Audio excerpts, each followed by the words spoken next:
Hello, this is BBC Newsline. Tonight's headlines. Our ailing healthcare system. We have the latest on the unrelenting pressure and what can be done to fix it. We need to get more staff, better training, and we need also to upskill in terms of making it real for patients to have hospital at home.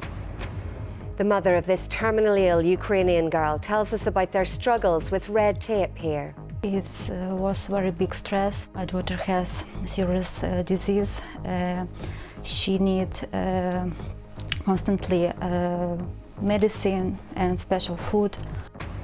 The urology inquiry hears how the system to flag up problems doesn't always work.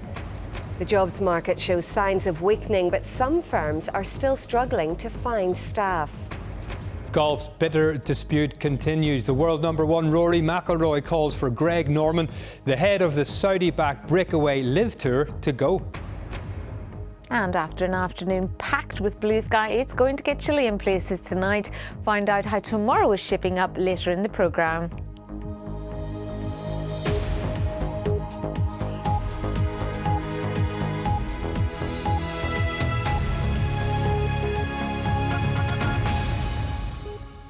Hello and welcome to the programme this Tuesday evening. I'm Tara Mills.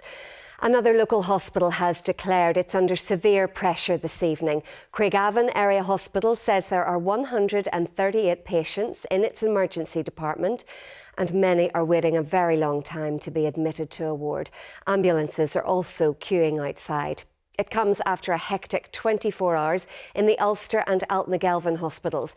A senior doctor has told BBC Newsline that in order to fix the crisis in emergency care, the crisis in community care needs urgent attention.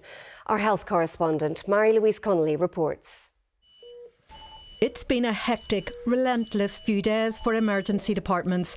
At one point late last night, 164 people were on seats and trolleys in the Ulster Hospital, with 53 of them waiting for a bed. A new day though, and that pressure has eased a little. Things are calmer. I guess we have had a storm, but I think there's anticipation that there are going to be more storms in terms of delays in patients getting to the ward. At lunchtime, ambulance bays across several hospitals, though, were visibly under pressure. At the Ulster Hospital, the flow of ambulances never ceased. To capture the pressure that emergency departments are under, just like this one, we asked permission to film inside. While on other occasions the answer has been yes, we're told not today, it's simply too busy. And staff are also under too much pressure to deal with a film crew. While the focus is on emergency departments, according to many, a huge part of the problem is connected to community care. Take Kathleen. She was able to be discharged from hospital as a care package was available at home. Is 84, aren't you, Mama? Mama. Oh, you don't look a day over 20. This is the ideal scenario. More care packages available in the community means a lot more patients could be discharged from hospital, freeing up much needed beds. But according to some, there's a lack of planning. We engaged with the Trust from June, July time to talk about winter pressures. Unfortunately, that engagement sometimes is quite slow to happen, and it's only when we're in crisis that we then start looking at the solutions. So we're actively engaged with a couple of the trusts. We've only very recently engaged with two of the other trusts, and one trust hasn't engaged at all. We just need to look at this in a much more strategic manner and find different types of solutions, because the current model is just really difficult. There are calls for health trusts to act as one when tackling the emergency crisis.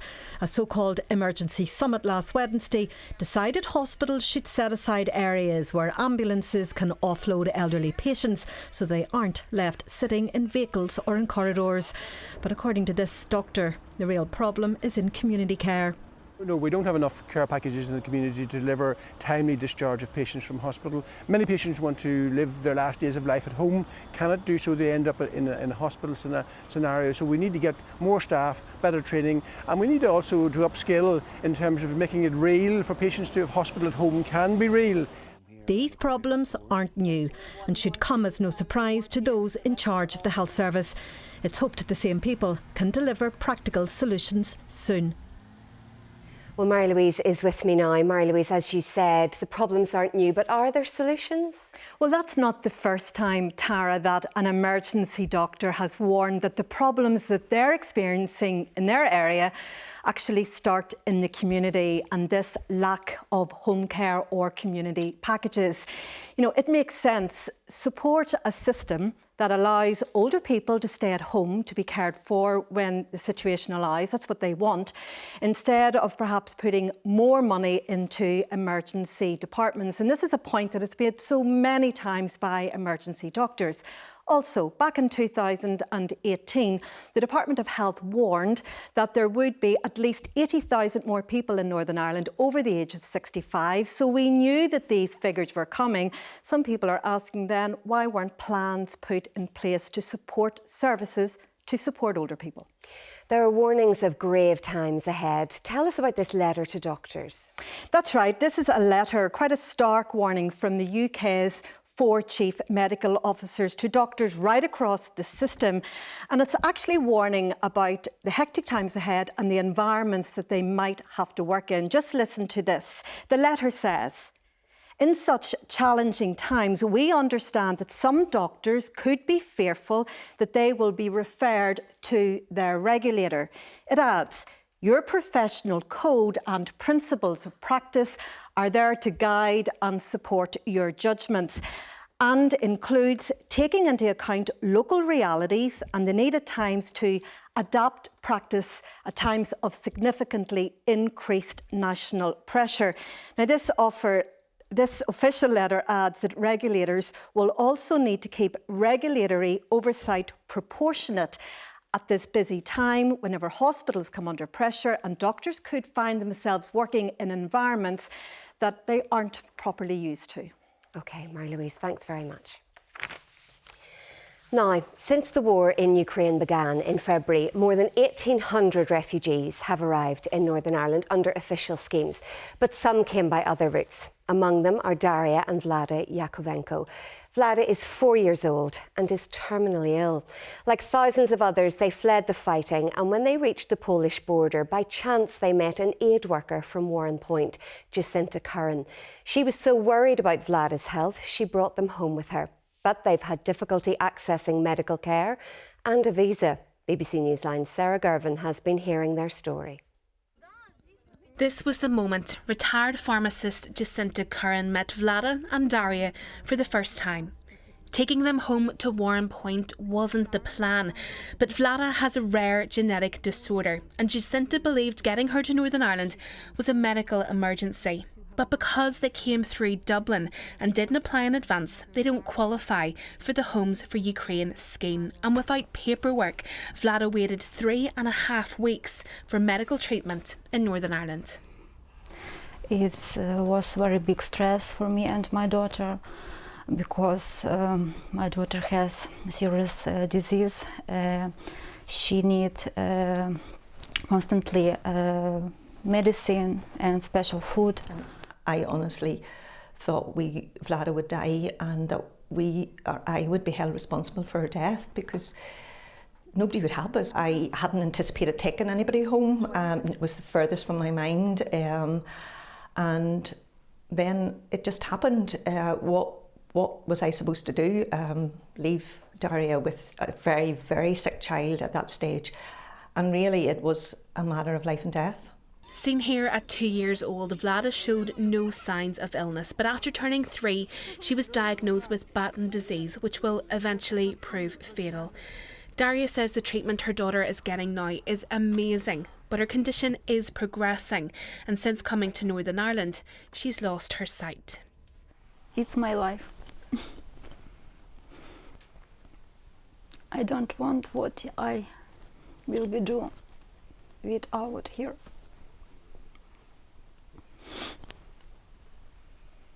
So sad. Life better here. I think my daughter in Ukraine died. With the medical battle over, another battle awaited, a legal one for a visa.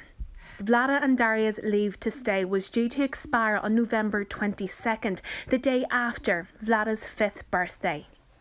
The biggest birthday present that she could have and Daria could have would be that somebody would grant a visa for a 2-year or 3-year stay. I don't know what the term would be, the length of time would be, but please God, just somebody do something. It's just, it's not fair. It is totally unjust. After all they've been through together, a special bond has been formed.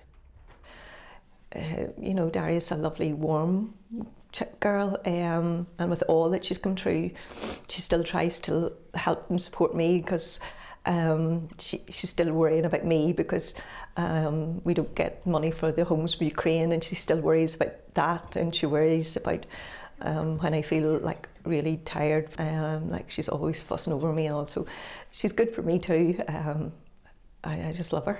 She's very kind and incredible woman. It's my second mom. Daria and Vlada had applied to stay in Northern Ireland under the Ukraine Extension Scheme, and after months of uncertainty, there was news just this afternoon from the Home Office following a query from BBC Newsline. Their visa has been extended until November 2025. After months of trauma, at last, some hope. Sarah Gervin, BBC Newsline in Warrenpoint. Still to come on the programme. Why rising costs mean wartime artefacts like these may have to be packed away.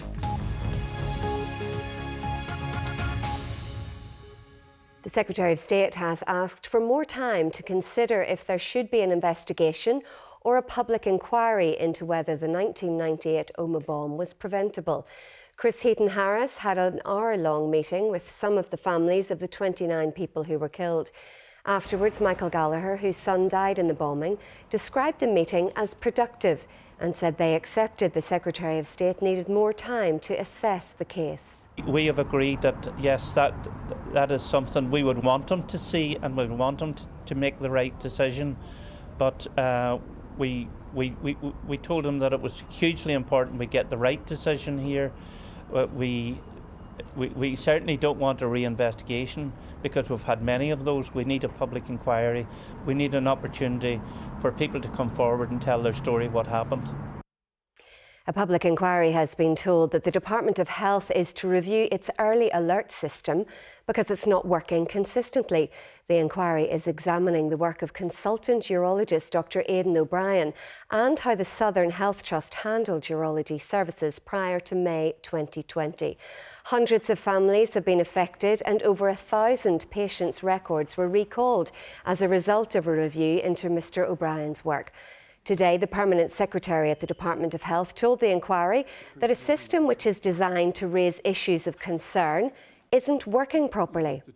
I think anyone sitting here would be foolish to say that they have absolute confidence in a system of that nature. It's all down to human judgment and prone to human error in relation to how systems of that nature work. But my sense is that, you know, if we develop a new early alert policy, try and make sure that we then do some work to make sure the guidance is well understood. Now, the jobs market here has shown some signs of weakening. The latest official figures show the number of people claiming an unemployment benefit rose for the second month in a row. It's up from 35,600 in September to 36,100 in October. But that's still low by historical standards, and other data suggests companies were continuing to hire new staff. The number of people on company payrolls stood at an estimated 781,000 in October, the highest it's ever been, and for many companies, finding staff is a continuous struggle. For some businesses, the answer could be automation, getting machines to do more of the work. Our reporter Cormac Campbell has been speaking to employers and to engineering students. A helping hand or a threat to workers? Your view of automation is probably influenced by your occupation. On one hand, it allows industry to operate with fewer employees. On the other, many industries say it relieves the pressure caused by major labour shortages. Automation is a growing field because it enables companies to reduce the requirement for labour. That if they have a task that needs carried out by, take for example, 6 individuals, they can then introduce automation and reduce that down to possibly 1. It is to fill the shortage of labour, essentially. So automation and robotics will allow companies to continue and to expand because there is a labour shortage. We employ over 2,000 people across 3 sites in Newry. We need to upskill people. We need people at a different skill level. Automation, depending on what industry you're in, is there to help people do their job better, to achieve consistent results, and it's absolutely not to reduce people. And yes, there's a shortage of people in the industry with the skills that we need. This month, apprentices from Southern Regional College will compete in the World Skills Competition. In the future, they hope to develop innovative machines that transform workplaces. So this, within the World Skills, is one of the pneumatics tasks.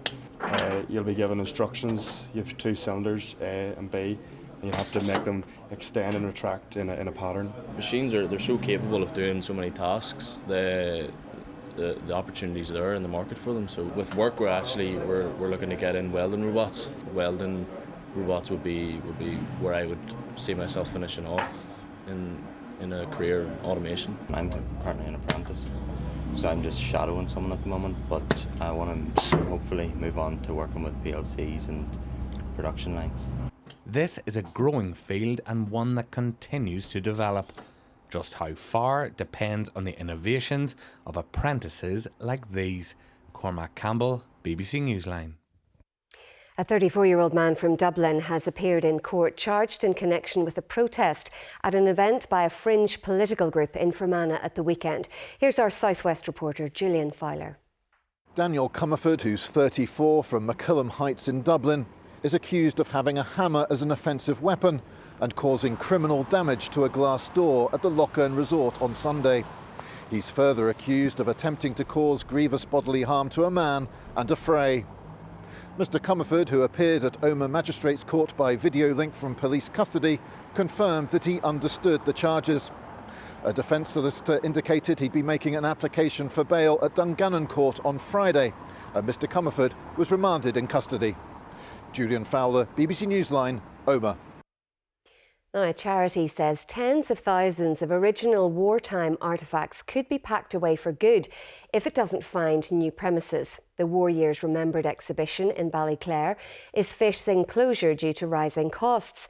Its curator explained the situation to our North East reporter, Maria McCann. This is one of the vehicles we have here. It's the only D-Day vehicle in Ireland. It landed on D-Day +2, the 8th of June 1944. And when people come here, they get to sit in it, look out the windscreen, and that's probably one of the most tangible pieces of history because the glass has never been replaced. And this is Blair Main's uniform? It is indeed, and it was kindly gifted by the Main family. And Blair Main was one of the most highly decorated soldiers to leave this isle in World War II. And this is how it all started. My granddad gave me this when I was 8 years of age. He'd carried it all through the First World War. He got it for Christmas 1914 from the Princess Mary. His granddad always said there was no orange and green in the trenches, it was just red blood. We've actually just emptied the home rule case and started packing everything away. And some of the items that we would have had on display is these are pre-Easter Rising rank insignia of the Irish Volunteers, where the song about the wearing of the green comes from. And here we have a Monaghan UVF armband. We want to show people how they lived during the war years, and this iron board here belonged to Mrs Mills from Hogarth Street, and it was the only thing that survived their house being blitzed. But all of this is being packed away, and possibly for good, because the museum's rent has doubled in the last year. We need a building, and a building that we can afford. There's tens of thousands, if not hundreds of thousands of items here, which people have entrusted to us. So it has to go into the right environment for conservation and preservation, also for security. The charity says time is running out and that it needs help before it loses its own battle. Maria McCann, BBC Newsline, Ballyclare. Time for Sport now. Stephen's here, and strong words today from Rory McIlroy. Yes, thank you, Tara. Rory McIlroy was speaking in Dubai, where he's playing this week and making headlines once again. The world #1 golfer today urged Greg Norman, himself a former world #1, to step away from his role as CEO of Live Golf. With 2 court cases underway between the US and the European tours on the one side and the Saudi-backed Live Tour on the other, peace does not look like breaking out soon. Now, McIlroy, who's already won the PGA's FedEx Cup this season and is now trying to clinch the equivalent title on the DP World Tour this week, was asked what needs to happen for the hostilities to cease. I think Greg needs to go. I think he needs to just exit stage left, and look, he's made his mark, but I think now's the right time to sort of say, look, you've got this thing off the ground, but no one's going to talk unless there's an adult in the room that can actually try to mend fences. Hopefully something can happen, who knows, and whether that's in the hands of a court or a judge, or if something else happens along the way, no one really knows. But right now it seems like it's just a bit of a stalemate.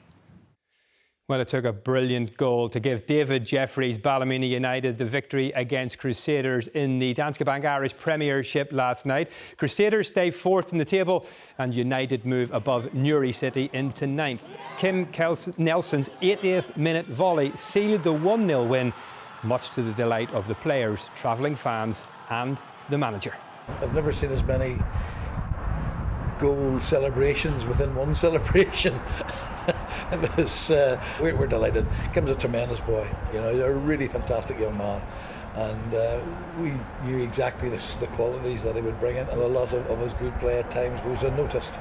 But tonight, there's not a chance in the world that strike would go unnoticed.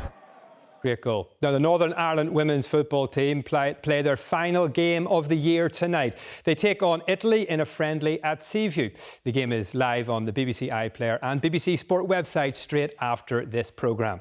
Italy, who qualified for the World Cup, are expected to offer a stern test, but that's the way the Northern Ireland manager likes it. And that's why we always take friendlies, if I can. With friendlies against England, people said we were mad, and we want to play big teams in friendlies, because the education that the girls will get from that cannot be repeated against a small nation. We like to play the big nations and challenge ourselves, and this is a great challenge for us. Well, Ireland's Johnny Sexton and Josh van de Vlier are on the shortlist for World Rugby's Player of the Year. Sexton is still a doubt for the final autumn test against Australia in Dublin on Saturday because of a leg injury. Leinster's Ross Byrne has been called into the squad as cover. Dan Sheehan has been nominated for the Breakthrough Player of the Year award and is focusing on finishing this autumn on a high after wins against South Africa and Fiji. If we're all honest, we took a step back last week against Fiji, and we'll be aiming to step it up from the performance we put in against South Africa. Australia probably, they offer a different threat completely than South Africa. They're quite expansive with their play. Lots of very good athletes with they move the ball quite well. So it'll be a big challenge. They're also a big physical team that we also have to be able to front up to, like we did against South Africa. But a good challenge. But we'll be focused on ourselves, getting a better performance. Well, now to one of the rising stars in motorcycling. James McManus was recently crowned the British Junior Supersport champion, clinching the title in the final round at Brands Hatch. Mentored by one of the sport's most successful riders, the 19-year-old from Randalstown is now established as a top prospect in bikes. Who would become the champion in this 5th season? Winning one of the most competitive British motorcycling championships while still a teenager is special. But James McManus never dreamt of being a biking star. I was more of a football fan back whenever I was younger. I was never interested in motorbikes, but watching my brother Eugene start racing, and I kind of really got into it then, and yeah, it's all started from that. I only started racing midway through 2018. It's been a short way to come, and we've done a lot in the last 4 years, and yeah, hopefully there's a lot more to come. His team boss and mentor is a former British Superbike champion. Leon Haslam has ridden at the highest level of the sport. And when he first started coaching James, he realised the Randalstown rider was talented. We've never known anyone that if you got him behind you, he would literally just follow. And for me, that was a really good sign, for that determination, the will to want. And his actual bike skills at that stage was pretty much zero. Never really rode bikes, but the ability to just to kind of get in there and get his teeth into it was fantastic. So, to see him put a season like he has done this year together, the close battles in that class is phenomenal. So, to win what he did and to win the championship how he did was fantastic. And James has lofty ambitions. He wants to follow in the footsteps of Northern Ireland's 6-time world champion, Jonathan Rea. There's a lot of famous names in Northern Ireland in racing motorsport, and yeah, it feels amazing to be a part of that there. And everyone aims to try and get the World Championship level racing, and that's my aim as well. So with a lot of hard work and determination, anything can happen. And he might be racing against his brother next season. Now, finally tonight, a reminder, we have that Women's Friendly Football International, Northern Ireland, managed by Kenny Shields, against Italy, starting shortly over on the BBC iPlayer. But tonight, that is the sport, Tara. Stephen, thank you. Well, still warmer temperatures than usual for this time of year. Let's get the forecast with Cecilia. Hi there. Hi, Tara. It is going to get a bit cooler towards the end of the week. That picture there behind you, fabulous picture by one of our many weather watchers, Paul McFarland, and the moon will be on show tonight. And that's, of course, because we've had lots of blue sky today, and that will translate into clear skies tonight. It also means that temperatures will fall away and could get as low as maybe 2 or 3 degrees in parts of the west, where the clearer skies are likely. Further east, 1 or 2 showers drifting northwards. That could lead to maybe slightly milder temperatures and also a little bit of wet weather tomorrow morning, particularly across the east. So there will be some early showers tomorrow, but they should move on fairly quickly, I think. There they are, moving away from the east coast, and a good chunk of Wednesday is looking pretty decent, like today. Dry and bright, some sunshine, light winds. Temperatures slightly down on today, between 8 and 10 degrees, but still fairly close to the average for this time of year. Tomorrow night could get quite chilly again, but things will be a little bit more unsettled across the Republic of Ireland tomorrow night due to this area of low pressure. Now that transfers across the Irish Sea, bringing wet and windy conditions to many parts of Britain on Thursday, and some of that wet and windy weather will clip the east coast of Northern Ireland. So for many places on Thursday, dry and bright, some sunshine, 1 or 2 showers, but cloudier skies and some brisker winds will affect Antrim and Down, we think, in particular, and the rain here could perhaps be quite prolonged at times. That continues to move away though, and on Friday we have a general westerly breeze coming in from the Atlantic, bringing some sunshine, some scattered showers, but quite a lot of dry weather too, although it will feel chilly. You can see there temperatures in many places will be in single digits. So we've got blues overhead on Friday, some frost on Saturday morning, and then wet weather moving in during the second half of the day with brisk winds. That moves on Sunday. The temperatures rising ever so slightly, but overall it's going to feel a little bit cooler, I suspect, towards the end of the week with a bit of frost. Cecilia, thank you. That's it for now this Tuesday evening. We're back at 10:30 from everyone on the BBC Newsline team. Thanks for watching. Bye-bye.